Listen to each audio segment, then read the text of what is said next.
नमस्कार मित्रों, मेरा नाम है आदित्य। आप देख रहे हैं एडवोकेट आदित्य यूट्यूब चैनल। जब भी किसी पति के ऊपर भारतीय दंड संहिता की धारा 498 ए के तहत उसकी पत्नी झूठा मुकदमा दर्ज करा देती है, तो ऐसे में जिस पति के ऊपर ये झूठा मुकदमा दर्ज हुआ होता है वो काफी ज्यादा परेशान हो जाता है। अब सोच में पड़ जाता है कि अरे अब मैं क्या करूं, मेरे ऊपर तो झूठा मुकदमा लग गया है, अब मुझे कई वर्षों तक ये मुकदमा झेलना पड़ेगा, परेशान होना पड़ेगा, काफी रुपए मेरे खर्च होंगे, काफी ज्यादा समय मेरा बर्बाद होगा। और इन्हीं सब परेशानियों की वजह से वो काफी ज्यादा टेंशन में आ जाता है और पैसे के साथ साथ वो अपने हेल्थ भी खो देता है, यानी वो मानसिक तौर पे भी कमजोर होने लगता है और कई बीमारियां भी उसे हो सकती हैं। तो ऐसे में ऐसा नहीं है कि आपके ऊपर अगर झूठा मुकदमा दर्ज हुआ है तो आप उसे लंबे समय तक झेले और मुकदमे को लड़के ही बरी हो। कुछ ऐसे भी प्रोविजन होते हैं जिन प्रोविजंस के तहत आपके ऊपर जो झूठा मुकदमा लगा है आप उसे जल्द से जल्द खत्म करा सकते हैं। तो आज मैं आपको एक ऐसी ही चीज बताने वाला हूं कि जैसे कि अगर आपके ऊपर आपकी पत्नी ने भारतीय दंड संहिता की धारा 498 ए का झूठा मुकदमा दर्ज करा दिया है, तो आज मैं अपने द्वारा एक मुकदमे पे किए गए प्रैक्टिकली नॉलेज को आपके साथ शेयर करने वाला हूं कि किस प्रकार से मैंने झूठे मुकदमे को 3 महीने के अंदर ही खत्म करा दिया और जो बेगुनाह पति था जिसके ऊपर झूठा मुकदमा लगा था उसे जल्द से जल्द उन झूठे मुकदमों से बाहर निकाल दिया। तो जो भी चीजें आज मैं आपको बताने वाला हूं वो बिल्कुल प्रैक्टिकली बताने वाला हूं, जो मैंने किया है वो आज मैं आपको बताने वाला हूं कि किस प्रकार से मैंने एक पति के ऊपर झूठा मुकदमा लगा था उस मुकदमे को 3 महीने के अंदर ही समाप्त करा दिया और उस पति को उन झंझटों से बाहर निकाल दिया। तो जो भी चीजें मैं आपको बताऊंगा ध्यान से समझिएगा, बारीकी से समझिएगा, क्योंकि हो सकता है कि ये तरीका आपके भी मुकदमे में आपके काम आ जाए और आप भी अपने मुकदमे को जल्द से जल्द समाप्त करा पाए। तो बिल्कुल प्रैक्टिकली नॉलेज दूंगा, कैसे किया, क्या किया, ये सारी चीजें आपको डिटेल में समझाऊंगा। वीडियो में आगे बढ़ने से पहले मैं आपसे एक बात जरूर बोलना चाहूंगा कि अगर आपने अभी तक चैनल को सब्सक्राइब नहीं किया है तो चैनल को सब्सक्राइब करके बेल आइकन को जरूर दबा लें। तो चलिए अब मैं जो चीजें आपको समझा रहा हूं उसे ध्यान से समझिएगा। तो चलिए वीडियो को शुरू करते हैं। ऐसे स्टूडेंट जो क्लैट 2022 की तैयारी कर रहे हैं उनके लिए एक सुनहरा अवसर ओली बोर्ड लाया है, free mock test for CLAT 2022। तो अगर आप क्लैट 2022 की तैयारी कर रहे हैं और ये फ्री मॉक टेस्ट देना चाहते हैं तो इसके लिए आपको डिस्क्रिप्शन में एक लिंक मिलेगा, उस लिंक पे क्लिक करके आप जो स्क्रीन पे पेज दिखाया जा रहा है वहां पहुंच सकते हैं। सबसे पहले आपको साइन अप करना पड़ेगा, फिर आपको लॉगिन करना होता है। या तो आप गूगल पे क्लिक करके डायरेक्ट लॉगिन हो जाएंगे या फिर आप अपना ईमेल आईडी, मोबाइल नंबर और पासवर्ड डाल के साइन अप कर सकते हैं, फिर आपको लॉगिन करना होगा। जब आप लॉगिन कर लेते हैं उसके बाद आपको एक पेज मिलेगा जहां पे आपको टेक टेस्ट पे क्लिक करना होगा। जब आप इस पे क्लिक कर देते हैं उसके बाद आपको फिर यहां पे स्टार्ट टेस्ट इन क्लैट पे क्लिक करना होगा। जब आप यहां पे क्लिक कर देते हैं उसके बाद आपका टेस्ट स्टार्ट हो जाएगा। आप जो भी क्वेश्चन आपसे पूछे जाएंगे यहां पे स्क्रीन पे दिखाई देंगे और उसका विकल्प भी आपको वहीं पे मिलेगा। आपको ऐसे ही जो भी आपके सामने क्वेश्चन आएंगे आपको उसका जवाब देते जाना है और लास्ट में आपको सबमिट बटन पे क्लिक करना है। जब आप क्लिक कर देते हैं उसके बाद आपका रिजल्ट आपके सामने आ जाएगा। इससे आप अपनी गुणवत्ता जान पाएंगे कि आपकी तैयारी किस स्टेज तक पहुंची है। तो अगर आप क्लैट 2022 की तैयारी कर रहे हैं तो ओली बोर्ड की मदद से ये टेस्ट जरूर दीजिए, इससे आपको पता चलेगा कि आपकी तैयारी कहां तक पहुंची है। तो देखिए, अगर आपके ऊपर भारतीय दंड संहिता की धारा 498 ए के तहत झूठा मुकदमा दर्ज हुआ है तो आज मैं जिस प्रोविजन के बारे में आपको बता रहा हूं जिसके तहत आप अपने आप को जल्दी से जल्दी उस मुकदमे से बाहर निकाल सकती हैं वो है डिस्चार्ज होकर, यानी डिस्चार्ज एप्लीकेशन देके। अब आप सोच रहे होंगे कि इसमें मैं नई बात कौन सी बता रहा हूं, ये तो आपको पता ही होगा, लेकिन आप बिल्कुल ऐसा ना सोचिए। आज मैं आपको जो जानकारी दूंगा वैसी जानकारी आज तक आपको कहीं नहीं मिली होगी, क्योंकि आज मैं आपको प्रैक्टिकली नॉलेज दूंगा और ये बताऊंगा कि किस प्रकार से क्या क्या कार्यवाहियां हुई, क्या क्या मैंने ग्राउंड्स बनाए थे जिन ग्राउंड्स पे मुझे डिस्चार्ज एप्लीकेशन देने के बाद सफलता मिली, क्योंकि वो चीजें आपके भी काम आ सकती हैं। और यदि आपके पास भी वो ग्राउंड होगा तो आप डिस्चार्ज एप्लीकेशन भी लगा सकते हैं और खुद को डिस्चार्ज करा सकते हैं। या फिर 482 सीआरपीसी में क्वेसिंग में जाके जो मामला आपके ऊपर चल रहा है उसे क्वेस करा सकती हैं। तो इसलिए इस ग्राउंड्स को भी आप ध्यान से समझिएगा, वो मैं आपको समझाऊंगा, वो आपके लिए बहुत महत्वपूर्ण होगा। तो वीडियो पूरा देखिएगा। तो देखिए, डिस्चार्ज एप्लीकेशन जो दिया जाता है वो सेक्शन 227 के अंतर्गत दिया जाता है और सेक्शन 239 के अंतर्गत दिया जाता है। अब ये देखिए, ये जो सेक्शन है वो सीआरपीसी का है।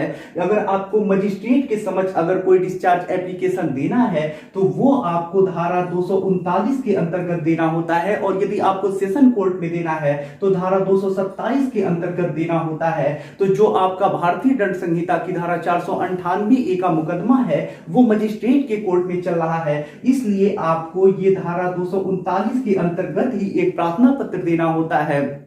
अब यदि आप इस प्रार्थना पत्र को मुझसे ड्राफ्टिंग कराना चाहते हैं तो इसके लिए मेरा व्हाट्सएप नंबर आपको स्क्रीन पे दिखाई दे रहा होगा, आप मुझसे कांटेक्ट करके अपना डिस्चार्ज एप्लीकेशन की ड्राफ्टिंग भी करा सकते हैं। अब चलिए आपको मैं बताता हूं कि जब मैंने डिस्चार्ज एप्लीकेशन दिया तो क्या क्या हुआ, उसके बाद क्या कार्यवाहियां हुई, उसके बाद मैं आपको ग्राउंड्स बताऊंगा। तो देखिए, सबसे पहले तो जब पति और पति के घर वालों ने बेल करा लिया यानी जमानत करा लिया, उसके बाद नंबर आया चार्ज बनने का। तो जब चार्ज बनने का नंबर आया तो उसी समय मैंने डिस्चार्ज एप्लीकेशन दिया, और ये जो डिस्चार्ज एप्लीकेशन मैंने दिया वो 239 सीआरपीसी के अंतर्गत दिया। यानी जब बेल करा लिया जाता है उसके बाद चार्ज बनता है यानी आरोप का निर्धारण होता है, उसी समय आपको डिस्चार्ज एप्लीकेशन देना होता है। तो उस समय मैंने जब डिस्चार्ज एप्लीकेशन दे दिया, एक डिस्चार्ज एप्लीकेशन की कॉपी मैंने कोर्ट में लगाई और एक कॉपी मैंने पत्नी पक्ष को दे दिया। यानी सबसे पहले आपको डिस्चार्ज एप्लीकेशन लगाना होता है जिसमें एक कॉपी आपको कोर्ट में सबमिट करना होता है और दूसरी एक कॉपी को आपको पत्नी पक्ष को देना होता है। जब मैंने ये डिस्चार्ज एप्लीकेशन दे दिया उसके बाद पत्नी पक्ष की तरफ से उस पर ऑब्जेक्शन आया यानी आपत्ति आया। आपत्ति आ जाने के बाद एक डेट लगी जिसपे आर्गुमेंट हुआ यानी बहस हुआ, और उसके बाद ऑर्डर आया, और ये जो ऑर्डर आया वो मेरे पक्ष में आया यानी मेरा जो क्लाइंट था उसे मजिस्ट्रेट ने डिस्चार्ज कर दिया। तो ये तो हो गई कार्यवाही। अब किन ग्राउंड पे डिस्चार्ज किया गया वो भी मैं आपको बता देता हूं। क्या मैंने एप्लीकेशन में लिखा था, कौन कौन से ग्राउंड बनाए थे, वो आपको बता देता हूं। तो देखिए, जो ग्राउंड्स बनाए जाती हैं वो जो एफआईआर होता है, स्टेटमेंट होता है, जो कंप्लेन होता है उसके आधार पे बनाए जाते हैं। तो जो ये पत्नी ने कंप्लेन किया था, एफआईआर कराया था, उसमें से मैंने कुछ ऐसे ग्राउंड्स निकाले जिनकी वजह से डिस्चार्ज हो सकता था पति, तो वही मैं आपको बता रहा हूं।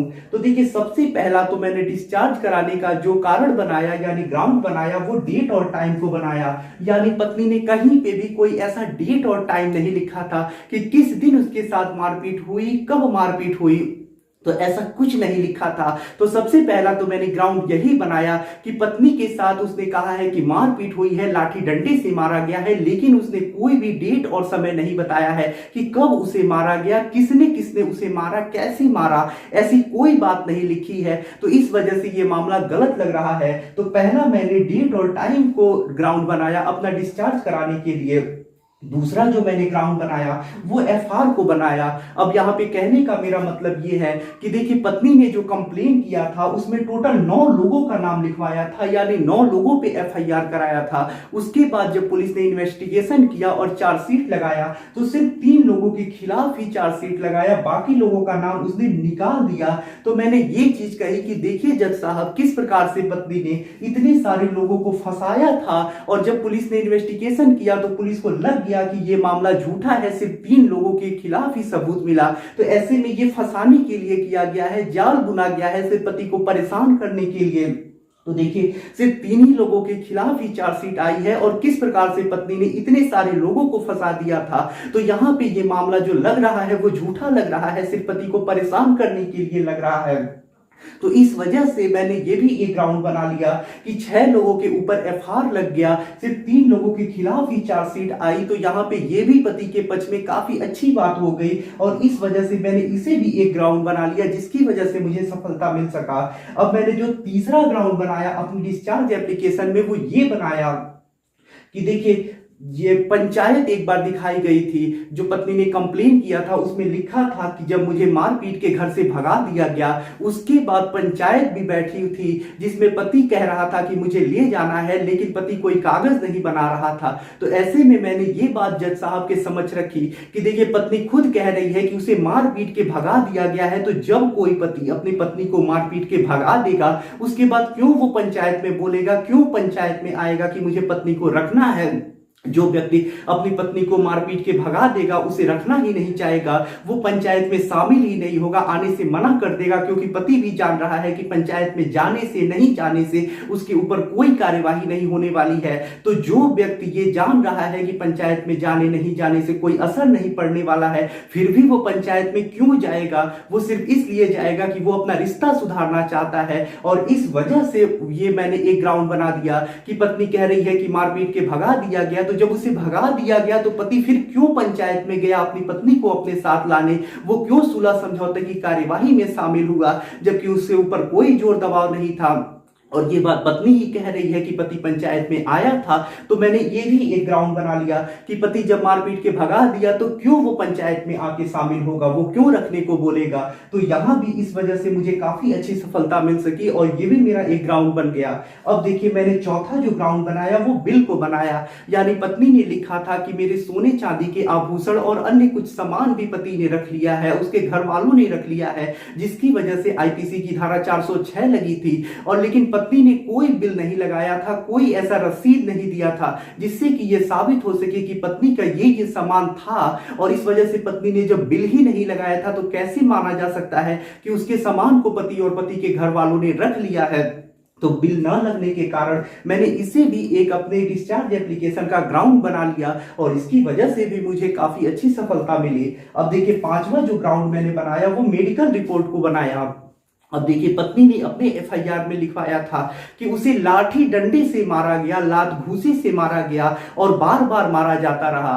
तो ऐसे में आप खुद सोचिए, और मैंने ये जज साहब के समझ भी बात रखी कि जिस व्यक्ति को, जिस महिला को लाठी डंडे से मार दिया जाएगा, पीट दिया जाएगा, लात घूंसे से मार दिया जाएगा, वो महिला तो चलने के लायक ही नहीं होगी, उसकी तो हड्डी टूट जाएगी या फिर कहीं गंभीर चोट पहुंच जाएगा।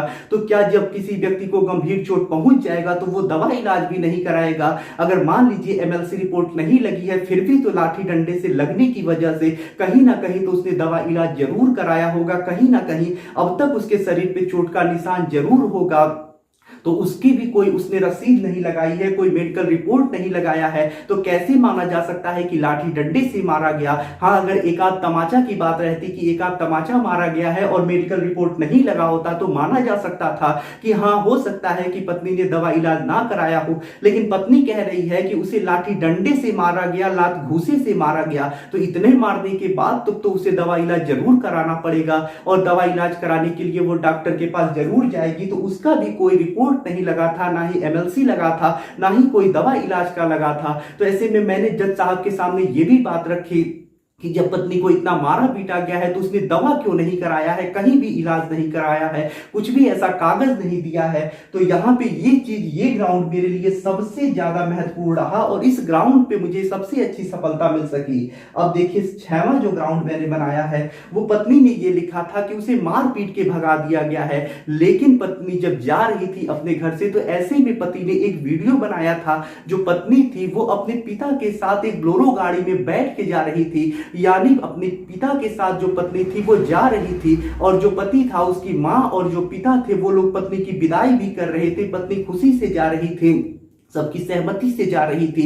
वहां जाने के बाद पता नहीं पत्नी को क्या हो गया और क्यों उसने ये मामला दर्ज कराया, लेकिन जब पत्नी गई है तो सहमति से गई है, खुशी से गई है। तो ऐसे में पत्नी जब गई है तो उसे मारा पीटा ही नहीं गया है, भगाया ही नहीं गया है, वो अपने पिता के साथ गई है और ये वीडियो जो है इसका सबूत भी है। तो ऐसे में ये भी चीज मैंने जज साहब के समक्ष रखा और इस वजह से मुझे सफलता मिल सकी। सातवां जो मैंने ग्राउंड बनाया वो ये बनाया कि अस्पष्ट आरोप लगे हैं, यानी पत्नी ने, जैसा मैंने बताया कि 9 लोगों के ऊपर आरोप लगाए थे लेकिन सिर्फ 3 लोगों के खिलाफ ही चार्जशीट लगी और ये जितने भी लोग थे यानी 9 लोग जो थे सबके खिलाफ अस्पष्ट किस्म के आरोप लगे थे। जो भी आरोप लगे थे उससे कोई स्पष्टता आ ही नहीं रही थी, लग ही नहीं रहा था कि कौन सा आरोप किसके लिए लगाया गया है। सिर्फ यही लिखा गया था कि पति, पति की मां, पति के पिता, भाई बहन, उसके जीजा मिलजुल के मुझसे दहेज मांगते थे, मुझे प्रताड़ित करते थे, परेशान करते थे। तो इस प्रकार के अस्पष्ट आरोप लगे थे। तो मैंने एक ग्राउंड इससे भी बनाया और इस वजह से मुझे सफलता मिली। अब देखिए 8वां जो मैंने ग्राउंड बनाया वो मैंने हनीमून का, जो वो पति और पत्नी गए थे उसका ट्रिप पे जो गए थे, मैंने उसकी फोटोज कुछ थी जो वहां घूमने गए थे, वहां की टिकट और ये सारी चीजें लगाई और जज साहब के समझ ये चीज बताई कि देखिए पति जो है वो पत्नी को कितना प्यार करता है, कितना ज्यादा घुमाया फिराया है, तो फिर पति क्यों दहेज मांगने जाएगा। जो पति पत्नी थे वो कहीं बाहर गए थे, काफी अच्छी जगह पे गए थे, पति का काफी रुपए भी उसमें खर्च हुए थे। तो जो व्यक्ति अपनी पत्नी को हनीमून पे ले जाने के लिए लाखों रुपए खर्च कर सकता है, क्या वो ऐसे दहेज मांगेगा? ये बात स्पष्ट रूप से गलत प्रसिद्ध होती है। तो ऐसे में मैंने ये भी चीज एक ग्राउंड बनाई और इस वजह से मुझे सफलता मिली कि जो पति अपनी पत्नी को इतना घुमा फिरा रहा है, प्यार कर रहा है, वो क्यों दहेज मांगने जाएगा, क्यों मारने पीटने जाएगा, सिर्फ पति को यहाँ फंसाया जा रहा है। 9वां जो मैंने ग्राउंड बनाया वो मनी ट्रांसफर को बनाया, यानी जो पति था उसने अपनी पत्नी के अकाउंट में समय समय पे रुपए भी ट्रांसफर किए थे। जब भी पति बाहर कहीं जाता था तो पत्नी के अकाउंट में रुपए दे देता था, या फिर पत्नी को जब भी जरूरत पड़ती थी तो जो पति था वो पत्नी को पैसे देता था। तो मैंने एक ग्राउंड इस चीज को भी बना लिया कि देखिए जो पति है वो पत्नी को बार बार खुद रुपए दे रहा है, तो जो पति अपनी पत्नी के अकाउंट में महीने में 20,000, 25,000, 50,000 रुपए ट्रांसफर कर सकता है, उसकी जरूरत पे उसकी आपूर्ति कर रहा है, तो ऐसे में पति क्यों दहेज मांगने जाएगा। ये मामला सरासर गलत सिद्ध हो रहा है। और मैंने यहाँ पे ये 9 ग्राउंड अपने मामले में बनाए थे, जिन 9 ग्राउंड्स पे काफी अच्छा मुझे असर दिखा और इस वजह से जज साहब ने ये जो 3 लोगों के ऊपर आरोप बनना था इन्हें भी डिस्चार्ज कर दिया और ये मामला यहीं पे समाप्त हो गया। तो देखिए डिस्चार्ज एप्लीकेशन जब भी आपको डालना है तो ऐसे ही आपको ग्राउंड बनानी है जिससे कि आपको सफलता मिल सके। अब ये जो ग्राउंड बनेंगे वो आपके मामले के ऊपर, आपके FIR के ऊपर, पत्नी के स्टेटमेंट के ऊपर ही बनेंगे। तो आपको सोच समझ के काफी अच्छे ऐसे ही ग्राउंड बनाने हैं। अगर आप मुझसे अपने डिस्चार्ज एप्लीकेशन की ड्राफ्टिंग कराना चाहते हैं तो जैसा मैंने बताया व्हाट्सएप नंबर मेरा आपको स्क्रीन पे दिखाई दे रहा होगा, आप मुझसे कांटेक्ट कर सकते हैं, ड्राफ्टिंग करवा सकते हैं। अब मैं यहाँ पे आपको एक रूलिंग ही दे देता हूँ जो हाई कोर्ट का है, जिसमें पति को डिस्चार्ज किया गया है। तो ये मध्य प्रदेश हाई कोर्ट का एक रूलिंग है जो अभिषेक versus state of Madhya Pradesh के केस में आया है। ये जो जजमेंट आया है इसका लिंक भी मैं आपको डिस्क्रिप्शन में दे दूंगा, जहां पे पति को डिस्चार्ज किया गया है हाई कोर्ट के द्वारा। तो ये रूलिंग जो है उसे भी आप अपने एप्लीकेशन के साथ लगा सकते हैं और फायदा ले सकते हैं। तो आशा कर रहा हूं डिस्चार्ज से संबंधित ये जो आज मैंने आपको जानकारी दी वो आपके लिए काफी ज्यादा उपयोगी सिद्ध होगी। और देखिए ये जो मैंने आपको ग्राउंड बताया, जो भी मैंने ग्राउंड बताया, ये सिर्फ डिस्चार्ज में ही नहीं, जब आप हाई कोर्ट जाएंगे क्वेसिंग के लिए तो वहां भी आपके काम आ सकते हैं। और इन ग्राउंड्स पे आप अपने आप को, जो भी मामला आपके ऊपर दर्ज है, घर वालों पे दर्ज है, उसे क्वैश भी करा सकते हैं। तो आशा कर रहा हूं सारी चीजों को आप समझ चुके होंगे। यदि आप किसी कानूनी समस्या से परेशान हैं और ऐसे में आप मुझसे फोन पे बात करके अपनी कानूनी समस्या का समाधान प्राप्त करना चाहते हैं तो इसके लिए डिस्क्रिप्शन चेक करें, वहां बताया गया है कि आप किस प्रकार से मुझसे फोन पे बात कर सकते हैं। अगर आपको वीडियो पसंद आया हो तो वीडियो को लाइक करें, अपने दोस्तों के साथ शेयर करें और यदि आप चैनल पे नए हैं तो चैनल को सब्सक्राइब करके बेल आइकन को दबाएं। मिलते हैं नए वीडियो के साथ अगले दिन, तब तक के लिए जय हिंद, जय भारत।